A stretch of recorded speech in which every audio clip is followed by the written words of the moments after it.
Today we're speaking to a guy that's taken his business from 500,000 of revenue to 25 million of revenue in just 5 short years. And he's been doubling year after year after year. And do you know what? He sells candles. Just candles. It's an unbelievable story. And do you know the fascinating thing? How much did he spend on Facebook ads every single month to make this business tick? It's a huge number. I can't wait to tell you more. Right, this video is sponsored by Revolut Business. And if you want a smarter way to save while keeping your money flexible, this new feature is worth knowing about. Plus, there's a £200 bonus if you're opening a new account. More on that in just a bit. Hello, campers. Welcome back to the Business Broadcast. This is the podcast designed to help grow your business. And I'm going to say this now. Out of all the episodes I've done of Business Broadcast, this is one of my absolute favorites. It's an unbelievable story. JB is here to tell us the headline challenges. Biggest headline challenges for today's episode is how can you grow a business past 25 million quid when you're just using your own cash? Yes, as Jimbo said in the intro, this company has gone from £500,000 a year to doing £25 million this year in revenue. No accountant, venture capital, no FD, entirely bootstrapped. No bank finance. No, it's unbelievable. It is unbelievable. And he's done it all through cash flow. He hasn't got any of that big money around him. How's he go to the next level? Let's find out. Tell us about your business. So Valente, we manufacture a range of natural home fragrance, reed diffusers and candles. We're super fast growing and we've been doubling each size over the last few years. This year we'll do about 25 million in sales. We've got, including agency staff, about 200 staff, but we face a lot of challenges. Growth is not straightforward, and that's what we're excited to be on the show for. Well, that sounds like it's going to be an interesting conversation, JB. But I think now there's a knock at the door. There is a knock at the door indeed. Interesting. Oh, we didn't do the knock. I've still got all over the place here. There we go. Interesting quote or fact. Interesting quote or fact. Interesting quote or fact. It's time for the interesting quote or fact of the week. Interesting quote or fact or quote or whatever way around we say it. What have you got? I've got I've got a fact. This is great. Sent in from Instagram. This is really good. So you got a fact. I've got a fact. I've got a quote. Go on then. Rob Lindfield, 81, sent this. Mediocrity is the death of excellence. Oh, sorry. So you want to do it again? I'll say that one more time. Mediocrity is the death of excellence. That's one of my favourite quotes, he says. I love this one as well. Be careful whose advice you buy, but be patient with those who supply it. Oh, that's good. I like never heard that one. No, that's never really heard good. that one. And that was from Ben Stevens. Look at this. This is a good one. Go on. Aurelec sent this one in. The magic you are looking for is in the work you're avoiding. Oh, I've heard that one before. That's good, It's a good isn't one, it? It's good.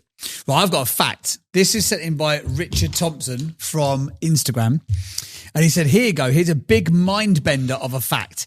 If Bill Gates hadn't sold his Microsoft stock before stepping down, he today would be worth 1.4 trillion, despite people celebrating Elon for being the first person to reach 500 billion a couple of weeks ago. So if Bill Gates hadn't sold the stock in Microsoft, he would today be worth 1.4 trillion. To put that into perspective, if you had 500 billion as a starting point, and from that point you counted out loud to 1.4 trillion, this is brilliant. So to put it in perspective, for the difference, if you had 500 billion as a starting point, and from that point you counted out loud to 1.4 trillion, it would take you around 28,500 years just to count up to the number. Yeah, mad. That's crazy. Talking about billionaires, and in this case, a trillionaire. I mean, in our lifetime, we're going to have a trillionaire, aren't we? Yeah. It's going to absolutely happen. I think it's going to be you. No way. That's what I think. The first ever trillionaire. The reason Microsoft has ballooned in value is because apparently they are just so ahead on robotics. You know, it's all behind the scenes. You know, it's not Microsoft Word and Excel, although very profitable products that are driving this. It is their AI and robotics stuff that they have got coming that is massively valuing them. Interesting. We talked about robots last week, didn't we? Even a couple of weeks ago, we did the Q&A episode. Even in things like service-based businesses like cleaning, AI and robotics is going to play a pivotal role. It's happening. It's not the future now, is it? It's like happening right now.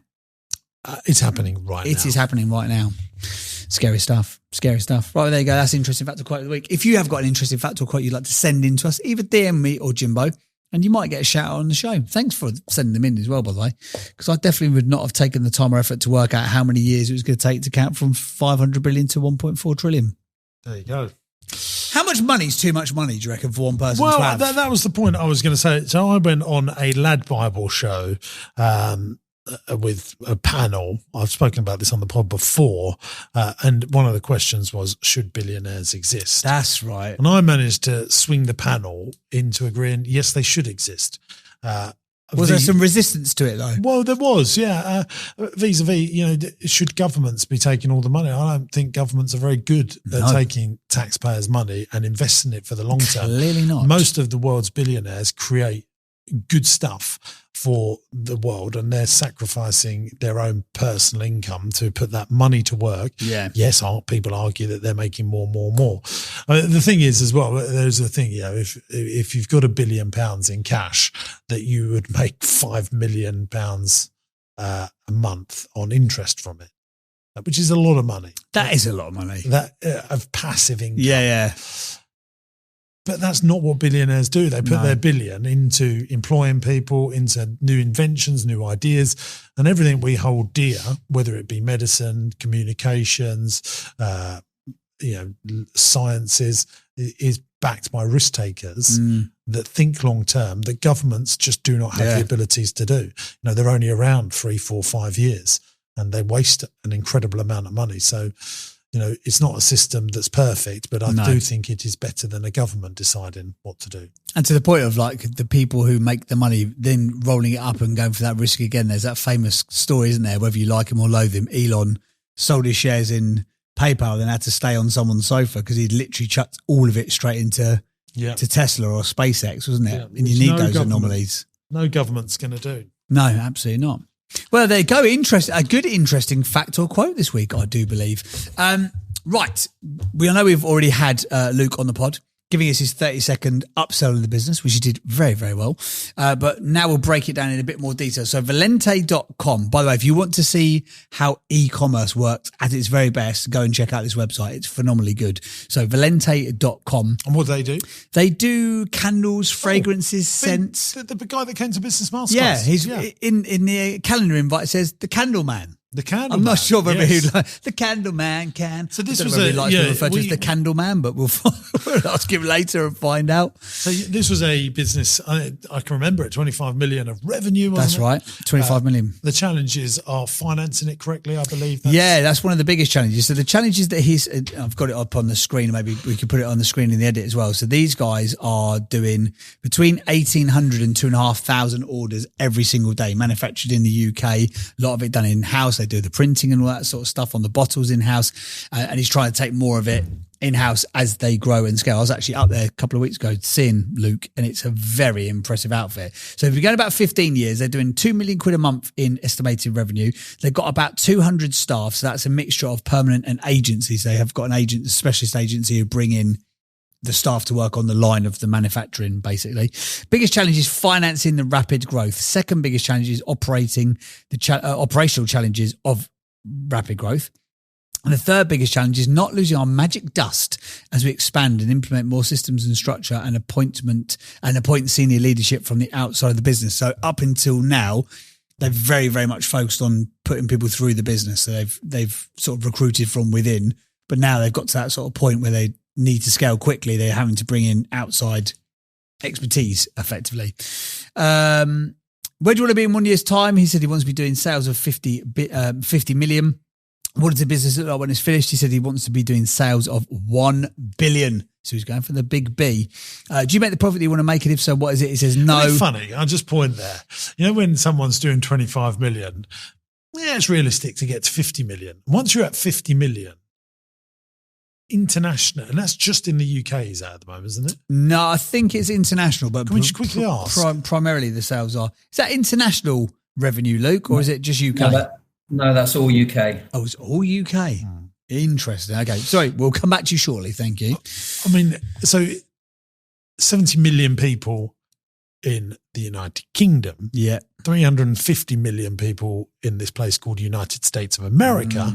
which has got Canada, which I think is 35 million. Yeah. And then Australia, 25 million, 6 million New Zealand. Very easy set up hubs there. That billion thing, It's not doesn't seem outlandish, does it, at that point? No, it doesn't. Because you're already at 25 million. Yeah. Yeah. Yeah, interesting. I mean, it's a nice thing. I mean, he's 2.5% of the way there, isn't it? Yeah. He's on the way. Do you make the profit that you want to make? And if so, what is it? He said, no. We lost 450 grand in 2024. 2025, we're forecasting £1 million in profit. And 2026, we're forecasting an EBITDA of 8 to 10 million. How do you spend your day-to-day time in the business? We also ask entrepreneurs that. And he said, recruitment, raising finance, mentoring my leadership team, figuring out the direction of travel. I concentrate on the areas that represent either the biggest challenge or the biggest opportunity to us at any particular time. So that is the thing that would shudder the thought for me there is I don't think there's anything else in his empire, in his ecosystem. So how do you fund the £450,000 loss? Yeah. With debt, more loans, because I've had businesses that have done that, but around me, I've got other profitable businesses that can prop them up until they get to where they need to get to. But when it's your only thing, I wonder if that causes sleepless nights. Well, we'll find out very shortly. We'll get back to the podcast in just a second, but listen to this. Saving as a business shouldn't mean locking up your cash or waiting months to see any return on your money. Revolut Business now offers a flexible savings feature where you can earn daily interest up to 3.51% AER variable with no restrictions. How fantastic. You can withdraw money at any time without fees, which means you can stay liquid while your money grows quietly in the background. Love it. Everything is tracked automatically and syncs with your accounting software so you can keep clean records without spending any extra time on admin. Whether you're putting aside profit, planning for tax, or just keeping cash ready for opportunities, this lets you do it on your terms. If you're ready to make your money work smarter, sign up to Revolut Business at www.revolut.com/RB/James. Do that before the 31st of December 2025 and add some money to your account and you'll receive a £200 welcome bonus from Revolut Business. Now, terms and conditions do apply. But big thank you to Revolut Business for sponsoring the video and the podcast. Now, let's dive in. Should we get him on the pod? Let's get him on. Let's get him on all the way from Ho Chi Minh City, by the way. Travelling right now, but is willing to stay up late and talk to us. Hey, Luke, how are you? Hello. Hi, good, really good. Thanks for having me on. Absolute pleasure. So, why are you in Ho Chi Minh City? My wife's on holiday. I tend to work wherever we are, so I'm very lucky that I can work from wherever we are in the world. So your wife's on holiday? Yeah. So Luke, I've met Luke and his lovely wife Diana last week. So the way you said that, just the way you phrased that. Yeah. So you're not on holiday with her, you're like her carer? No. I mean, listen, I work 7 days a week. There's no, I don't have time for that. So what they do... I'm serious about building the business that I've articulated there, and that doesn't come easily or without a colossal amount of work. But he also knows how to focus on the other important stuff in life, like happy wife, happy life, or happy partner, 100%. happy life. So what they do, this is, well, I was saying, so you're going to go on holiday, but no, it's not a holiday.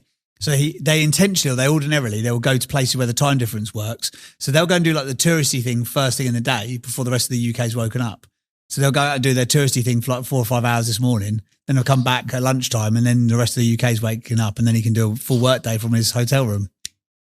Yeah, That's exactly what we do. So Asia's perfect for that. It's 6 hours ahead and works really well for that. And is she happy with that situation?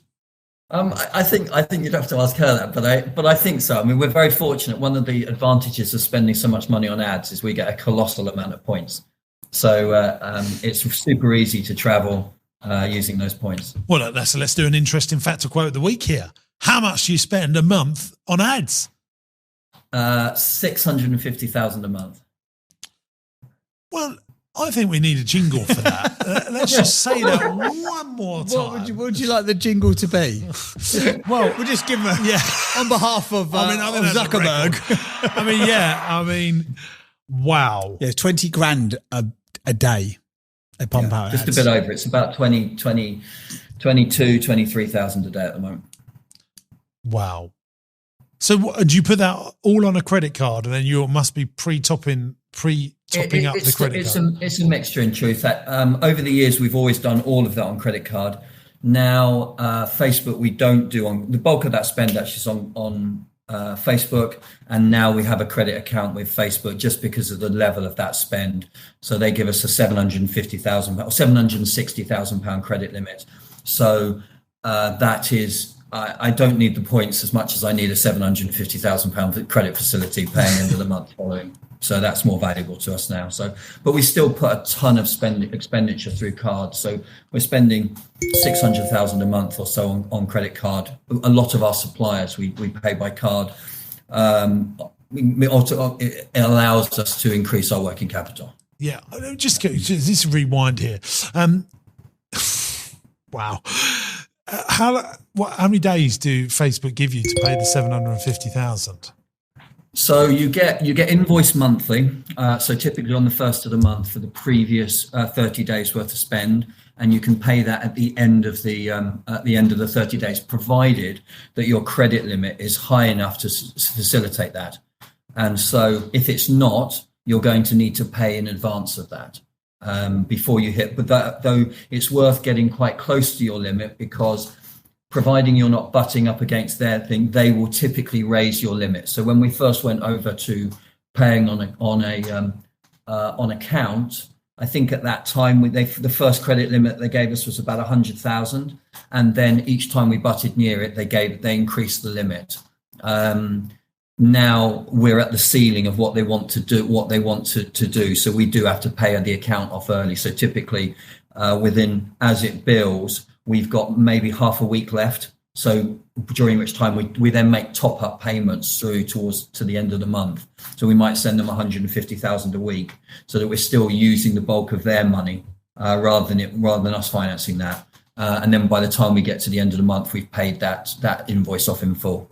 But if we had a high limit, we would be able to leave that to the end of the month. So it's definitely worth doing. You lose the point side of that, but Facebook is very happy to lend you the money. Google, on the other hand, is much more difficult. So we have a much lower limit with Google. Our limit with Google is only about 100,000, and they are very different process for increasing that, and it's much harder to do.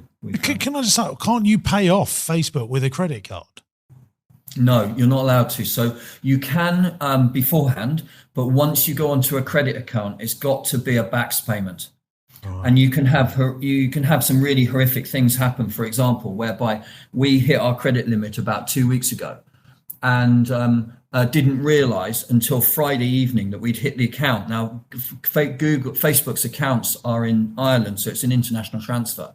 And we didn't realise until 9 o'clock at night on a Friday night that we'd hit our credit limit. That had turned our ads off.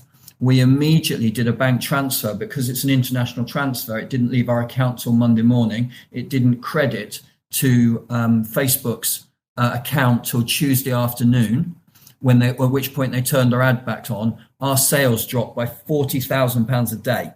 Oh my! 35,000 to be exact, £35,000 a day. So that mistake cost us £140,000 over 4 days. So can I just what is your ROAS? What if you put £1 into Facebook? What do you get out of it?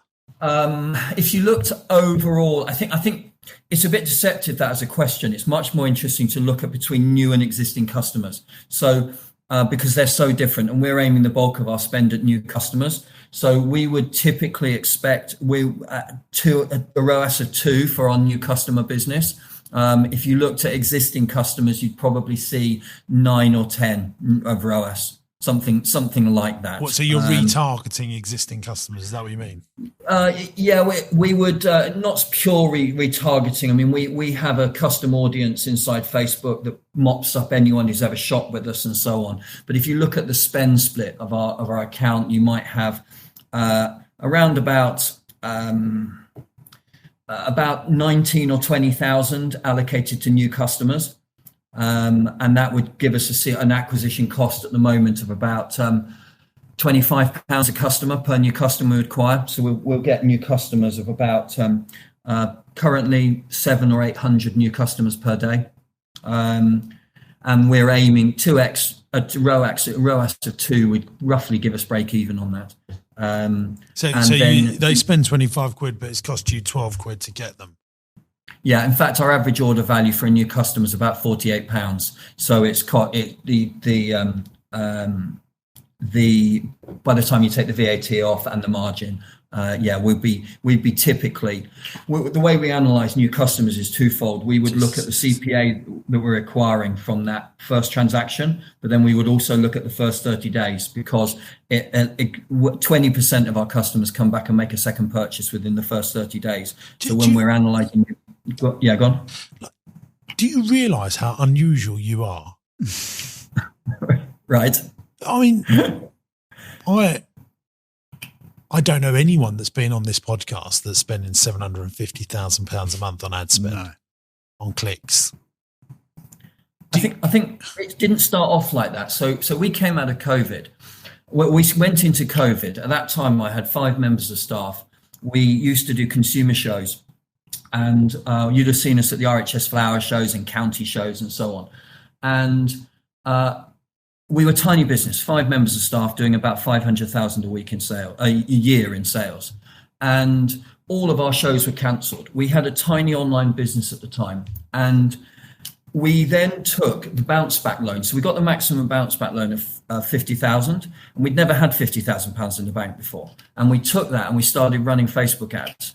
And we had, that first week, we spent £1,000 on ads. And then we gradually scaled that. And I look back at the figures, and I think by the end of that first year, we'd spent somewhere between 700,000 and £1 million on ads and scaled the business. And we just continued to do that. And there was a window of opportunity at that moment where it was easier to learn ads. All the big advertisers had come off the platform. There was less competition. There was a natural movement towards e-commerce. So we were able to figure it out when it was a bit easier. It is not easy now. Ads are hard. It's getting more and more expensive to run ads, more and more challenging. But that doesn't mean it can't be done. And, you know, if you have to build out a model that acquires customers profitably, or at least so that you can recycle the money to be able to grow from within your credit limits of your credit cards. And that's essentially what we've done. And we concentrate all of our efforts on acquiring new customers. And then we've got a very sticky product. So people come back. The lifetime value is good. Lifetime value is huge. So you can afford to do that. But it's a very concerted and business case that we go after. So we grow through new customer acquisition, and then we hold on to those customers and make our money in the secondary purchase. But it's high risk. You know, the level of growth that we've had, that's immensely challenging, and at times we get that wrong. And you know, it's a moving playing field all the time.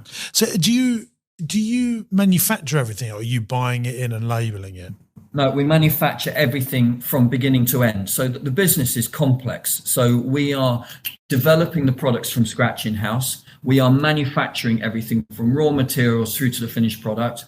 We then do our own fulfillment in-house. So picking and packing all those orders, and we do all the marketing in-house. Just quickly, have you got like a video of the internals of your factory of like?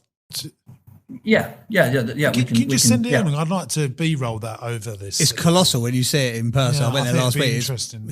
and I'd love you to come and visit, James, if you fancy. Yeah, I think we will. I mean, this will be a very interesting. I mean, I just don't know anyone that's a single shareholder, owner managed business. This is very risky stuff. There's no VC private equity. I know lots of people doing it to that level, and this is only, what is it? How many years old is it?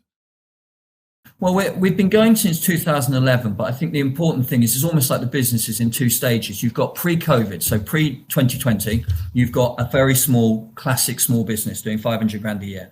Since then, you've got this absolute rocket ship of a business that is essentially doubling every single year, and that has been colossal risk, and we're not under any illusions within the business about the level of risk that we've run to do that.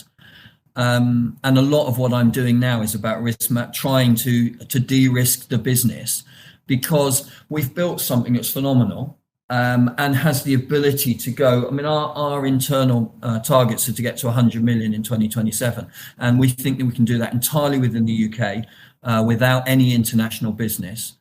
But it's very risky. It consumes money, that kind of growth, because I need more equipment, I need more stock. We're very inefficient, for example, because it costs us, because we're working capital constrained. We will not have very much stock in the business. And as an example, it costs us 57p to move an item of stock from assembling the raw materials, picking and packing it, and getting it out the door in labour cost. Well, that number could and should be less than half that. And to put that in context, we would have saved this year on our current volume, we'd have saved £4 million in labour costs that would have gone straight through to our bottom line if we had got a better finance model in place. Yeah, I mean, I understand. So what are you like? If £100,000 comes in the morning, it's all gone. It's burnt straight away into overhead and stock and stuff. Yeah. Stock. It's we in the classic sense of word, we're over trading, but it's not quite as clean cut as that, because of the way we get the money the very next day from a sale. So it's not like our money is tied up with a third party. So it should be that our business is very cash positive. The only thing is that level of investment that's continuously going on, whether you talk about equipment, you talk about more facilities inside the business, you talk about more people, more skills, more new customers, it just consumes money. But so do you work out like you haven't got an FD, you're the FD, haven't you? I remember this. So right at the moment, I've just going through a process where we found a very interesting guy who, weirdly, one of these random stories, I met him at the ballet, and I was talking to his wife at the drinks after the ballet, and he said, "Oh, you need to speak to my husband, Stephen." And he's come on. I've spent the last 3 months with him working through a relationship, and he is coming on board as chairman. And he's basically been going through a process with me over the last 3 months and got me to think really differently about the business. And one of the things was he identified that there just wasn't the leadership at the top of the business. Too much was going through me. It wasn't that I was micromanaging it. It was just there was a lack of skill within the business. The reason you do that is because you're so worried about cash that I know there's no ego with you. I mean, I've met you. I know that you want to have all those things. You want to have a senior leadership team, an FD, but you know, 100,000 comes in, you want to put it into stock or the next bit of equipment. I get the psyche of an entrepreneur, and it's much easier to be the judge than the judged. And because I've been there, I understand, I want to have all the bells and whistles and all the big leadership team, but also I don't want to go bust, and I want to be able to afford it. I want to have the sales before I put in the operations. I don't think you don't want to put the operations in, because I've met you and I can hear it in your voice now. What I want you to do is have a really good numbers person that when you go to a bank and say, look, we lost money, but actually look at our CFADs. Do you know what CFAD stands for?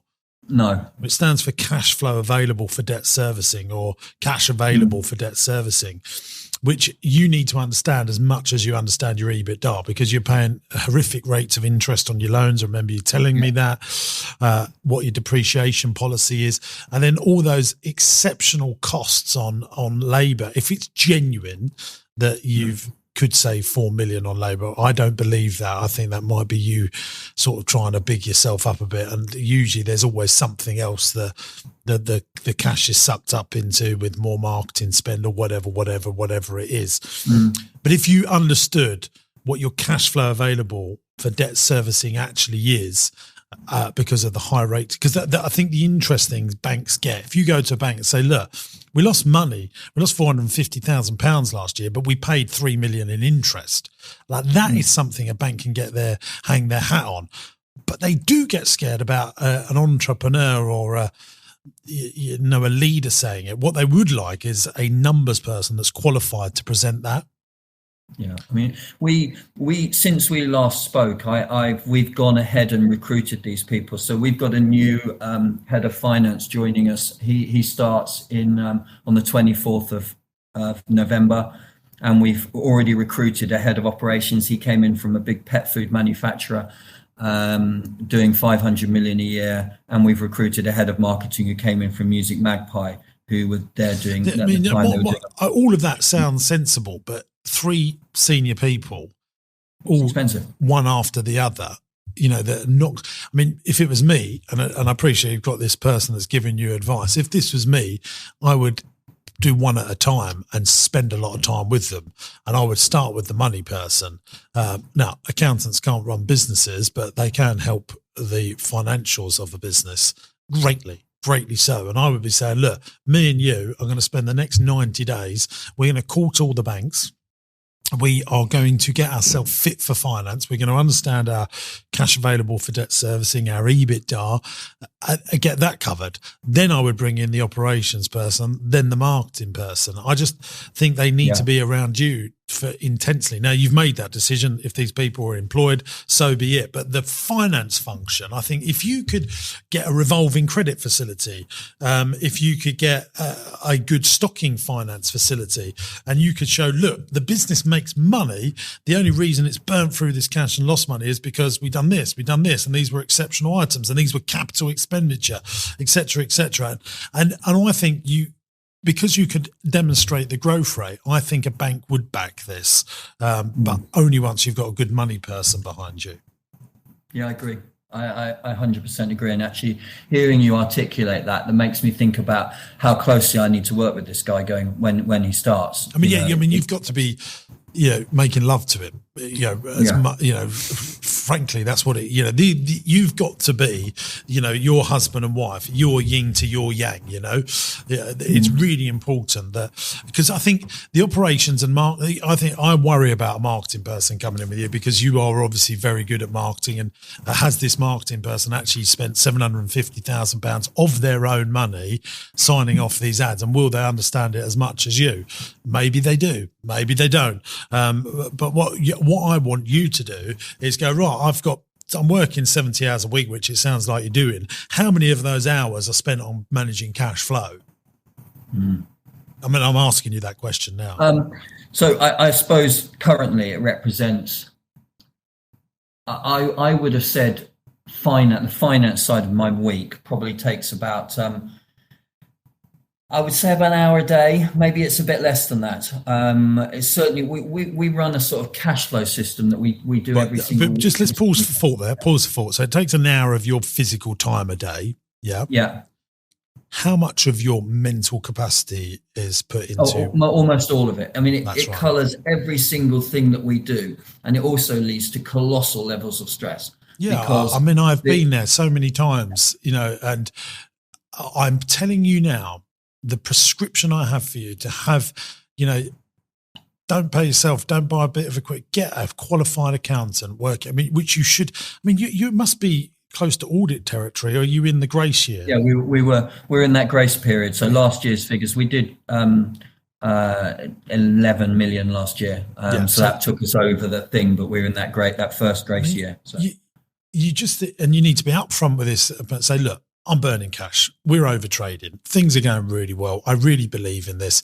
It's flipping tough, and I need you to help me. So you are so glaringly obvious about the challenges that are being mounted upon you, and you say, look, it stresses me out. I don't think about marketing enough, and I don't think about saving money enough, because I just want to get through tomorrow and make sure we pay that VAT bill, make sure we pay that supplier, make sure that we meet payroll, make sure that we meet the 750 grand to Facebook, and we need to be meeting bank managers and having a 6-month plan to get this over. I mean, I will, if you get this once you've got this finance person, I will introduce you to some people, and I will come to the meeting. I mean, I very rarely do anything like this, but you've obviously got something, and I will do that for you, and I will put you in front of someone that can, at HSBC in London, that will at least listen to you and say, look, if you do this in the next 18 months, or they might say, yes, we're going to do it now, but they will give you a shopping list of conditions. If you get this in place, we're ready to go. That'd be incredible, James. I'd really appreciate that. You wait till you see my bill. I think this is such an unbelievable. So I know, JB, I mean, I've been talking. You tell listeners what you saw in your own mind's eye. Well, you could smell this place as soon as you get off the train. First and foremost, you turn up in the town, and you can smell like it's the best smelling industrial estate you've ever seen in your life. Yeah. And I don't understand it as well as you do, but the capital expenditure, there is money everywhere. But there's also, if they had the facilities, there's savings to be made everywhere. They're printing the bottles. They've, the way that it moves around and the level and the granular detail. Every 15 minutes, numbers go up on the board. How many have been picked, packed, shipped? Are we ahead of time? Are we behind on time?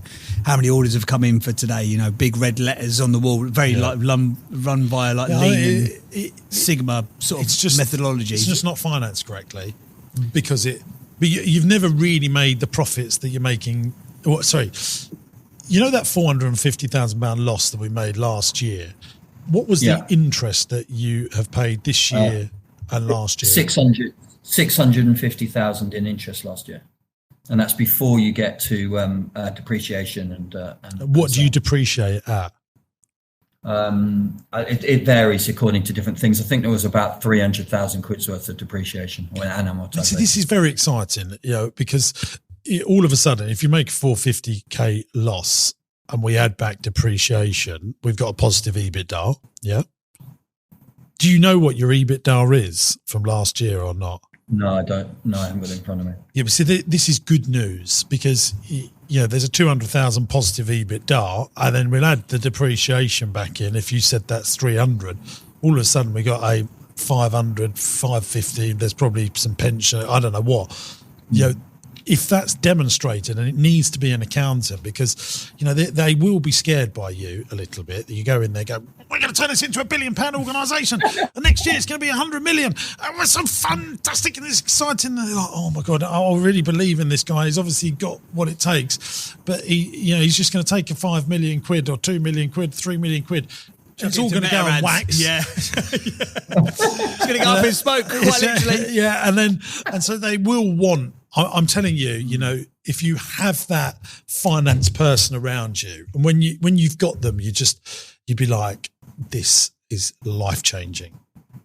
I mean, to give you an idea, my business is 50 million-ish revenue, and I've got 9 full-time accounts people work for me. Wow. Well, and we've got 0 as it stands. I just don't know how you do it. I mean, I think your stress levels, your blood pressure, they will. I mean, most accountants, when I look at my business, to raise the big money, it's still James Sinclair. I still knock on the door of the bank and say, I want this, I want that. And I'm on the journey to getting a £10 million revolving credit facility with HSBC for my businesses right now. I went and had the bank meeting, I present, but I took 3 of my accounts people to that meeting. So they then, I say, this is what I want. What do you want from my team? Send me the shopping list. But you need to, look, I think you've gone through the pain, by the way, of building this business and those, the classic phrase that we always say here on the pod, you've learned to become a skilled sailor from those rocky waves. Smooth seas don't make skilled sailors, and you've learned that. And I think that having a good finance person around you will just be amazing, because you don't know, you could be sitting on what's your stock level? Excluding labour, it's currently about 660,000. And was that in the balance sheet last year? Yes, but it would be higher than that because then we'd add the labour cost back in. But internally we work that out within our stock control system without labour. It's just simpler. And means because you might look bank. You might have made a net profit loss, but it probably sounds like you've got a good strong. I mean, your EBITDA. I don't know if the stock value's been without looking at your balance sheet. You can have £1 million worth of EBITDA, and that is something a bank can hang their hat on. Yeah, but you need the. I mean, I am even just because I want to help you. Have you employed this accounts person? He starts on the 24th of. I am happy. I can't believe I'm doing this. I am happy to have a little Zoom call with you, me, and him to say, look, this, I'm going to introduce you to some people, and this is what I need you to have ready. If we can, that would be incredible. That would be really good. And then I'll very quickly assess on that call whether this person is going to be the cookie for you. That'd be appreciated. That's it now. Everyone's going to open the floodgates. Yeah, James Sinclair's a one-to-one consultant. Come on now, and he's free. I'll get you to consult to me, Jimbo. Let's not go that far. Right, you had some great questions as well that you wanted to ask to Jim, Luke. So I'm going to chuck those at you. So. Question number one, you talk about fast pounds and slow pounds, but how can I implement this when all of our money is needed to support the ongoing growth of the business? Well, you just don't. You can't. Don't think about that now. Well, do think about that. And don't worry about it. Well, first of all, we're going to get this accounts person in. We're going to get you fit for finance just to manage the fast pounds that are coming in. And once you're fit for finance and you're properly financed, within 18 months, 2 years, you buy the warehouse that you operate out of, you work all that out, and you start funneling your cash into some commercial property. And I think you can have all of that. Question two, how do you manage or reduce the risk in your business? If I make a mistake, it tends to be very expensive. Well, that's time in the game, baby. And having the right people around you as well, isn't it? Look. I mean, there's the negatives are but the positives are not many people have done what you've done. There's not many people that have built a £25 million business on e-com, which I think is very hard to do with a bookkeeper as your only financial support. Yeah, it is truly unbelievable. It is unbelievable. Yeah, it's just mad. Thank you. Do you do any form of personalisation on your stuff? No, we don't. Actually, it's not 100. We allow people to personalise. A lot of our orders are mix and match. So we've got a lot of. Sorry, let me pause you because. But could they put in a personalised gift card, for example? No, we have done that, and we do allow people to add gift messages and things like that, but it just comes out automated from the printer. But really, no, we avoid personalisation because it just we felt that introduced an absolute ton of cost and complexity to picking and packing that we didn't think was going to add a big enough benefit to warrant it. This is just a little thing from me. So we on Party Pieces, my gifting website, we do personalised balloons, personalised banners. For an extra £3.50, you can have a personalised, proper printed card with photos on it, whatever. It's all designed on the website. So people pay an extra £3.50 for that. If this was my business, that would be the first thing I'd implement. If I bought it from you on Sunday night, Monday morning, that would be implemented. And I'll tell you for why. It's a fantastic marketing thing because it's given to someone and your marketing's on the back of the card. They're paying an extra £3.50 for it, which has got plenty of margin in, covers the cost. And it probably will find you more buyers because people go, I can get a card. I won't have to go off to Party Pieces or, one of my competitors named after a pig and something in the sky. I don't want to give them the glory of mentioning their name. You've highlighted it more by not saying them.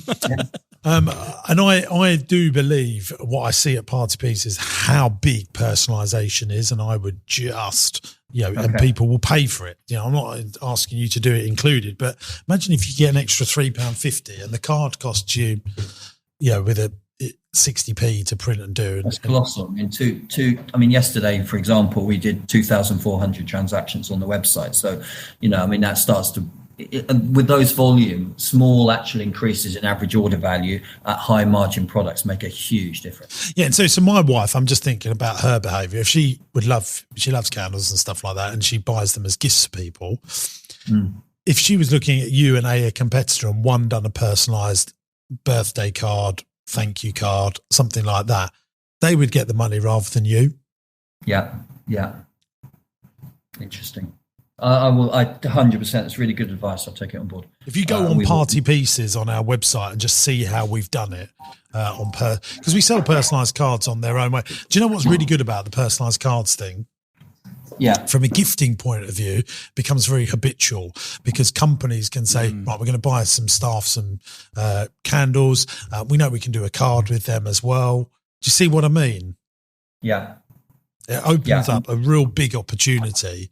I've got a funny feeling if you did some Facebook ads to say you get a candle plus a bundle of personalised gifts, but you charge for it. Yeah, 100%. No, you could put one person on personalised cards each day, and that could bring in another. What are you saying? 2,000 orders. Yeah, 2,400 yesterday. So if 300-400 of them, because I think we're on, say just 10%, so 250 of them upgrade to a card. That's 750 quid extra, and all of them cards, which is. Makes the gift, the gifting experience so much better. Yeah. You got another 750 quid, which easily covers the staff, probably adds another £500 to your bottom line each day. 100%. And then people go, oh, let's do that again because you can get the card. You can get the card. You can get the card. I'll do that. It's a really good idea. When we meet offline and I help you, I will give you the information on who we do that with. But you use a Shopify site, don't you? No, we don't. In fact, no. It's one of the challenges on that. We're in WooCommerce, and about in 2020, I built out a full version of our website in Shopify. And the problem was at the time that was built, a lot of our business was mix and match gift boxes, which is essentially bundles. And the way Shopify was coded at that point, it loaded a Shopify container, and then the bundles were done as an app, and it was very slow, and we couldn't make the website fast enough. So we in the end didn't go with that as a solution, and we remained on WordPress or WooCommerce. And the thing is now I've got 4 full-time developers, and you've got 5 years worth of code that's been written. And it's just, there's way too much sunk cost to think about moving that and resolving Shopify. So, but it's a downside, actually. I wish we were on Shopify because we have to deal with servers and we have to deal with a lot of complexity that we would not otherwise have to do. So if I was starting again, I would absolutely, without question, be on Shopify. It's just, I'm laughing because I just can't believe what you've done, and it's just unbelievable. Selling candles. Yeah, it's a lot of money, isn't it? It's a bonkers space. But it's, ultimately we make a product that's really, really delivers, and customers are very discerning, and they ultimately choose products. You can sell a product to someone the first time on offer. You can always get someone to get it. What you can't do, unless the product is bloody good, is get them to come back and repeat purchase. And our entire business model at its heart is based on that, on this tremendous value for money. We don't sell to the trade. So the only place you can buy our product is to come and buy it from us direct. So you can't go and get it in shops.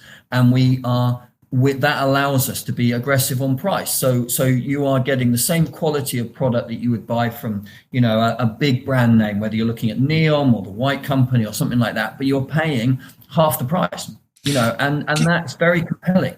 Can I just say, I don't know if you have that strategy right. There's just a few things that I just want to part way with you. And I'm not saying I'm right here, but just food for thought and playing devil's advocado here. Yeah.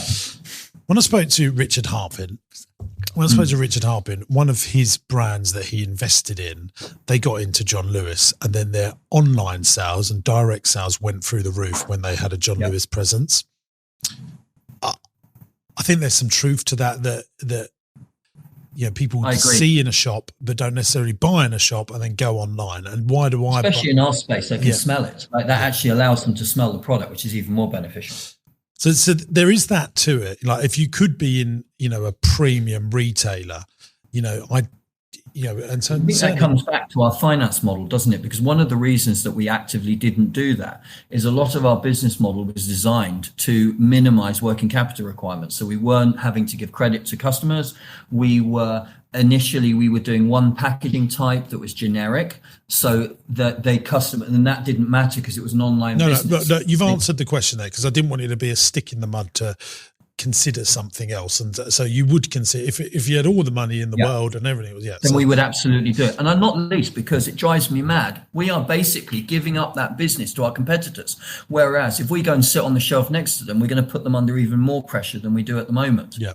So, but at the moment, I can't afford to do that. Yep. No, that's fine. The second thing is, you said at the beginning that you used to do like country shows and stuff like that. Yeah. Were they profitable for you? So they were profitable, but primarily only when I was on the stand, because I was really good at selling. Yeah. As we put secondary people on there, they weren't as good at selling, and so then we were sort of, I would make money on the stand, the other stands wouldn't. There's various different ways of doing shows. I sort of asked myself whether we should go back and do events again, because we used to do 200 events a year, and they're very good for awareness. But two things crop up for me when I think about that. One is that there are no big brands doing that. So the question is why? I mean, you've got Jules, who came through the show scene. Crew does shows a little bit, but beyond that, you haven't really got major brands doing that. And there's no one in the business anymore who's got the skill set to run shows internally. It's a very logistical heavy business model. Yeah, I get that. No, but I think if you could get people, I would consider that. But there is another route to this, where you could find, like the Avon business model, where you sell stock to people and they sell it to their friends, and that network marketing thing, would absolutely work in this, and I would do it with Parent Teachers Association and charities, where they're so passionate about raising money, but they don't want to just say, give me money, give me money, give me money. There could be stories around that. And then you can say to people, look, you buy your stock, you get it next day, and whatever you don't sell, as long as it comes back to us in immaculate condition, we'll refund it to you. Yeah, that's interesting. I think that's a good idea. I mean, funnily enough, that's how Alan Sugar invested in one of his apprentice winners I don't remember her name, but she runs Tropic, which is a skincare brand. Yeah. And that was Susie Marr. Susie, right. Yeah. So great business, really successful entrepreneur. I've got a lot of respect for her. I've never met her, but I like what she's done looking from the outside. Should we see if we can get that lady on this sounds like good. We should see if we can get her on the podcast. We'll do a proper interview. She just sold out and got a lot of money, didn't she? And he got paid off. Yeah, he got paid out. I think she bought it, so she now owns 100% of the business. So it was done that way around. So she's bought it now and has 100%. Fine. But yeah, I mean, I think those things, then you've got massive brand ambassadors around the country. I think that's a really good idea as well. Really good idea. Full of them, aren't you? Full of good ideas, aren't you, love? I'm not just a pretty face, not even, some people say. This is something that, just is, it could be so great. And I think I've never cracked the direct to consumer in my businesses. Like Teletastic is not direct to consumer. Party Pieces, it's okay. It's not doing great because we focus on wholesale. We make the products and we wholesale it. And I really want to crack direct to consumer. I think I haven't got the balls enough, even me, to go, let's give Zuki 750 grand a month, or even, I think we spend £500 a day on ads, and really, we can't get the ROAS. We've got it to 4 now. And should I just, have a different view and go, well, yeah. It's incremental, isn't it? You have to, the way to look at growing e-commerce is to be really clear on your model. Like, if you think about it, you're going around in a circle. So you're thinking about acquisition cost, you're thinking about average order values, and you are and the gross profit that you're making on that order, and you just keep going around and customer retention ultimately, and you just keep going around, and it's like an onion. And you just keep going around. You take back a layer, you improve, and you're looking at optimizing the page where you're driving the traffic, optimizing the website, and at any one, at any one point, there will be a constraint that's the dominant constraint at that point, and you fix that, and then you go around the loop again, and you realize actually now it's this one, and it is just a repeat. E-commerce is, in one sense, is very simple because there aren't loads of complexities. There's not loads of different elements to this, but you just have to get good enough at each one of those things that you've eliminated it as the current constraint. That doesn't mean it won't pop up as being the major constraint in another month's time or 2 months' time, but you go round again and you look at, okay, what do I think now is the thing that's holding me back or holding the model back? And it gets progressively easier. Can I just say, one of the things that that worries me about e-commerce, I mean, you're selling £25 million direct, but I see things on Facebook ads and Instagram ads, and then if I think, oh, I'd like that, I just find it on Amazon. And is that a concern of yours? Because that's my funny enough, when I was talking to this chairman, one of his first questions was how much of my business was on Amazon, because he was very concerned about that. Amazon for us represents quite a small part of our business. We do about 17,000 a week on Amazon, and to put that in context, last week we did 598,000. So it's a small part of our business, and I think it's a very, very, if your product can be done better or cheaper on Amazon, or if they can go and get it, I think you're in a very tricky space. Amazon's going to eat your lunch. But a lot of success on Amazon appears to be products that are made specifically for Amazon, products that have been customized for there, like particular pack sizes or a particular design. And so it's tweaked to work well. We use Amazon primarily for new customer acquisition. Yeah. So we treat it as we're not really trying to, it's very, very difficult to make money on Amazon. By the time you've paid ads and so on, you're lucky if you on 17,000 a week, we don't make £1,000 profit on Amazon. Yeah, it's unbelievable, isn't it? Amazon's making all the money. And so, but we treat that as those are new customers. So it's cheaper than advertising for Facebook for those new customers. I mean, I could spend hours talking about this and helping you. So there's just so much that could be done with this. It's so exciting. Just if you can just get the stress of cash flow away from you, so that you can just focus on, the next revenue opportunity. It just could be amazing, couldn't it?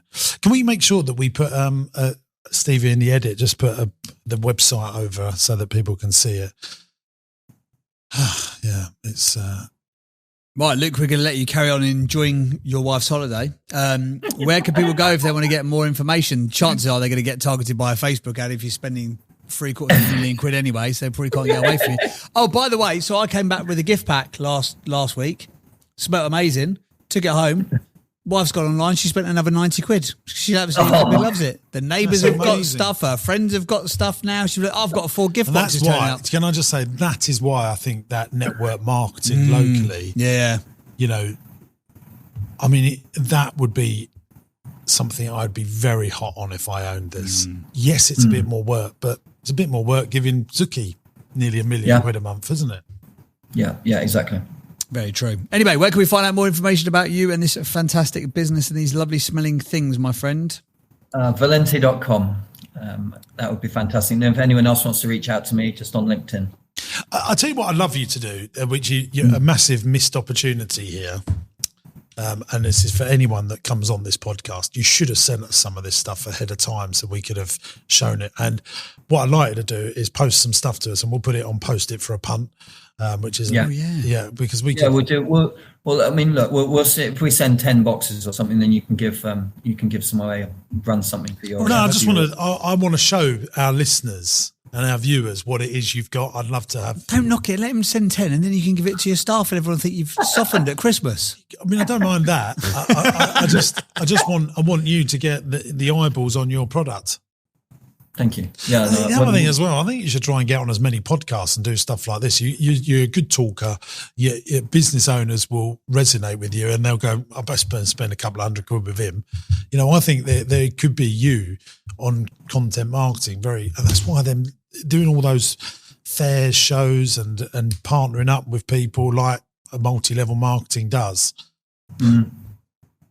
I think that's, podcast. It's my aim for next year.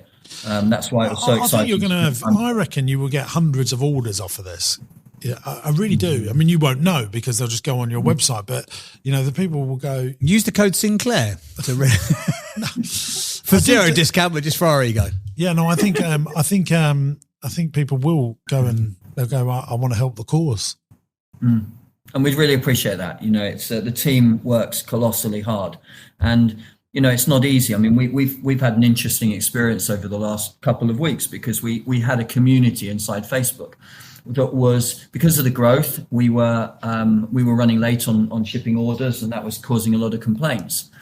And that was turning into a sort of bed of complaints. And I thought very hard about what to do about that. And we discussed actually deleting this community because it really was. And then I thought, no, actually, I need to engage with that. And I went in and we started producing. One of my team sat and asked me the questions, the complaints that were going on in the community, and I answered them. So the first video I did a 40-minute video, and now we're doing 2 or 3 videos a week in there where I address the issue, both good and bad. And it's customer service remains one of those big challenges. We have it's a huge part of our business, and we're old-fashioned. We want to provide really old-fashioned customer service.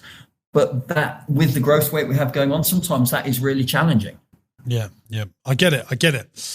Rightio. Well, I think we've come to time. We have indeed. Because we've got more people to come. But you're amazing, Luke. Enjoy your wife's holiday. Guys, thank you so much for having me on. Thank you for being the backbone of our great UK economy and fighting the fight. We need people like you more than anyone realises, I think. Yeah, absolutely. So. Awesome stuff. Thanks for being on, Luke. Take care. Looking forward to rating you, Luke. You'll have to wait till it comes out to know the answer. I think it's going to be a good one, though, isn't it? Yeah. Take care. Have a good afternoon, mate, or good evening. Mate. Cheers. Take care. Bye now. Wow. That's a serious business, isn't it, that? Yeah, I mean, he has it, doesn't he? Whatever it is. He has that intangible thing you can't quite put your finger on. Right. It's time to rate him.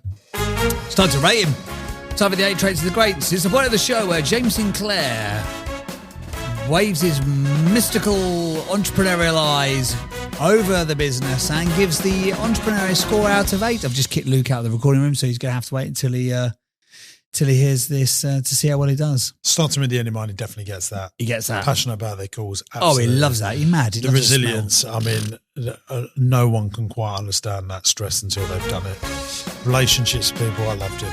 Commercial awareness. I'm not giving him that. Oh, wow. We hold fire, guys. He does have it, but not enough to get the full one. Wowee. And I want him to listen back to this and go, James Sinclair will give him a 1 once he's got his FD cooking. They innovate so they don't evaporate. I think we're going to have to give him that. Yeah. He is a master marketer. Yeah. And he stays teachable and curious. Come on. That's a 7. That's a high score, baby. That is a high score. I don't think JB has ever sung the 7. I've never sung the 7. What is it? Right, Chuds, get ready. It's going to be good, this one. He's got a 7. Yeah. He's off to entrepreneurial heaven. He's got a 7. I have sung this once before. Entrepreneurial is very hard to say. He's got a 7. He's got a 7. Yeah. He's off to entrepreneurial heaven because he's got a 7. Chuds! Yeah. Yeah. Go, Chudley. Yeah. There you go, 7. That's a good score.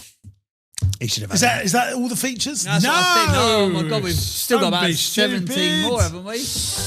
It's time for the business quiz. It's Jim versus JB on the quiz that's businessy. Here we go. Business knowledge and it's fun. Which one's clever and which one's dumb? Izzy Wizzy. Let's get quizzy. It's the point of the show where we do the entrepreneurial it's quiz. My turn. It it's is my your turn. turn. To read. All right. 6% of candles in the UK are bought in store rather than online. Hey, give us a cuddle. Hope he's listening to this. Say again. 60% of candles in the UK are bought in store rather than online. How many people in the UK would rather buy online than in store? Oh, okay. Chuds, do you know the answer to this? Of course he does. He makes them. Yeah, very good idea. Stevie did the questions yesterday. 6% of candles in the UK are bought in store rather than online. How many people in the UK would rather buy online than in store? Okay, play along at home, viewers and listeners. How many people in the UK would rather buy online than in store? I reckon most people, other than the aspirational purchase, like, I can't be bothered. Like, you have to go to the supermarket or you have to go and do that shop. I think it's high. It is high, but I have read somewhere that in-store, this fact beats it. Confirms it. Dun, dun, dun, dun, dun, dun, dun. Confirm it. Come on, then what you got? What you got? I got 83%. Would rather buy Online than in store. No, I'm going to go 50-50. Are you? I think it's... Sat right on the fence, you're going to get a splinter up your arse sitting on the fence like that? No, I'm going to go 55%. Okay. In store. I'm going to stick with 50. In store? So you think that more people would rather go in store than online? Well, they already are, aren't they? Why are 60% of people buying in store rather than online for candles? Oh, is it just candles we're talking about here? How many people in the UK would rather buy online than in store? I think this is now in general, isn't it? In general, yeah. Michael, let's just find out the answer. The answer is 64%. I slightly win that, don't I? No, do you? 50%. Oh, you do, yeah. 14, 19, well done. Most popular demographic who buy online are 25 to 39, shock horror. 87% of UK consumers made at least one online purchase in 2024. This is the other reason why the in-store thing is quite interesting with this company is because the vast majority of their clients are 40 plus Absolutely female demographic, which probably would be retail shoppers. In 2024, UK consumers spent a record. How? Now this is a fact. We should have done this as a... Whoa. Double fact, you say? In 2024, UK consumers spent a record blank billion online, making a 3.4% increase from the previous year. Read it again. In 2024, yes. UK consumers spent a record blank billion online, making a 3.4% increase from the previous year. What's the answer at home? What's the answer, JB? 17 billion. More. 30 billion. More. 50 billion. More. 100 billion. More. Go on. 127.4 Jeez billion. Louise. I spend online, so I get the cap, you get the... I get the spoon. I get the spoon. Ah, I'm back with Dad. Little Dad. He calls me Little Dad Spoon, he does. He's Big Dad. Why's he Big Dad? You don't want to know. Oh, blimey, you're right, Spoony. Easy. Why did you look so miserable today? Because I lost again. Thank you very much for watching the business broadcast. This is the podcast designed to help grow your business. Don't forget, gang, if you'd like to join us on one of our next events, we'd love to see you there. Buying Businesses Masterclass is our next When's that one, Jim? Very soon, actually. Probably already gone by. It's already gone? Well, yeah. Pitch me another one. All information about my website. It's on your website, isn't it? Tell them where they go on the website. All information about our events that are designed to help grow your business are on my website, jamessinclair.net. Make sure you subscribe to the YouTube channel. Daring up the UK economy, that's what we say, don't we, Jim? Yeah, there we go. I want to give you a high five, I've got no hands. Thank you very much for watching, gang. To your continued success. Ta-da! Bye-bye.